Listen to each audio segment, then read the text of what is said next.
The Arctic Council is now celebrating its 20th anniversary. It will be very, very shortly. And what makes the Arctic Council unique, there are other organizations, interstate organizations, that work on the basis of consensus. But I'm not aware of any other international organization in which indigenous peoples are represented. There are 8 member states of the Arctic Council. There are a number of observer states, but there are also, I believe, 6 permanent participating parties.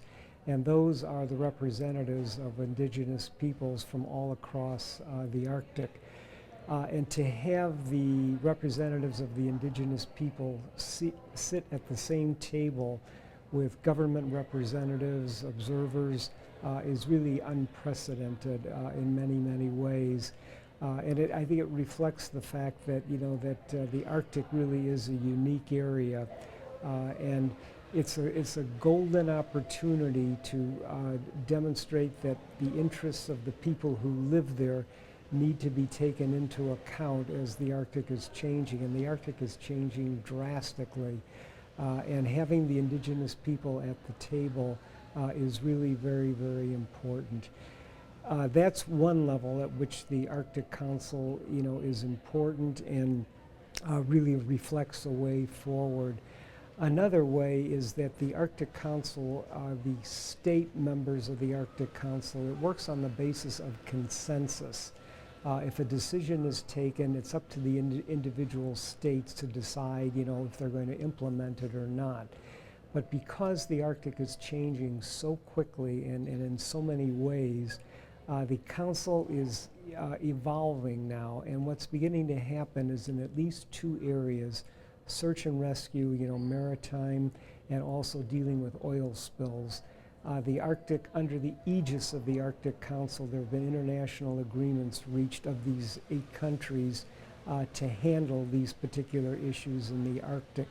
So the Arctic Council has demonstrated itself to be flexible, to be inclusive, and it really is, to me, a good sign for the rest of the world in many, many ways about how, through good diplomacy, through inclusion, through dialogue, through positive programming, you can do a lot of good. And the final level in which the Arctic Council is important, there are some who believe that because of the climate change and the sort of easier access to the Arctic resources, the oil and gas, that inevitably this is going to cause conflict between states.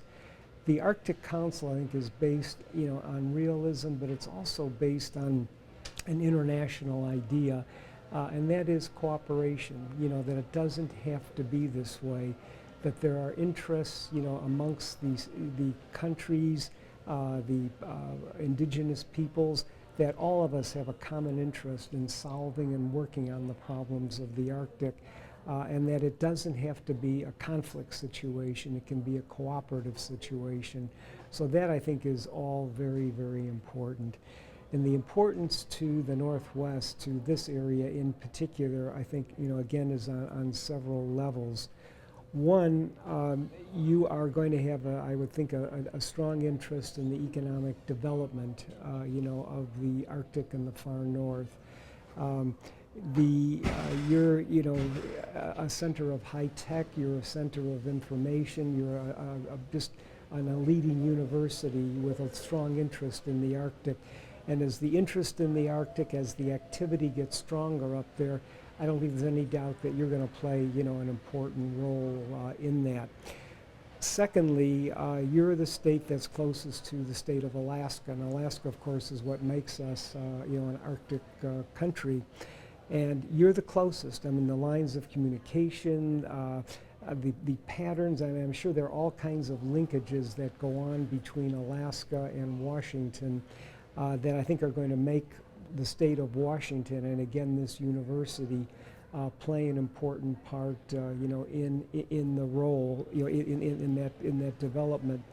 And I think the final thing is, I spent, before coming to my present position, I was at Dartmouth College in New Hampshire for 9 years. And New Hampshire, of course, is a northern state, just as, as Washington is. And there's a certain affinity that I found, between New Hampshire and the Arctic, and I'm sure it's the same between Washington and the Arctic. You're north. You're part of, it's not like being in Florida where, the Arctic and the north is just, far, far, far away. You're very close to the Arctic, and the weather, the sort of northerly conditions, they're more extreme in the Arctic, but you're part of it. So as I say, I think there's that geographic linkage, as well. And all I can say is, from my time here, just this very short time at the University of Washington, talking to my fellow panelists and finding out about what you're doing here in the Arctic, I have no doubt that this university and the state of Washington are going to be major players.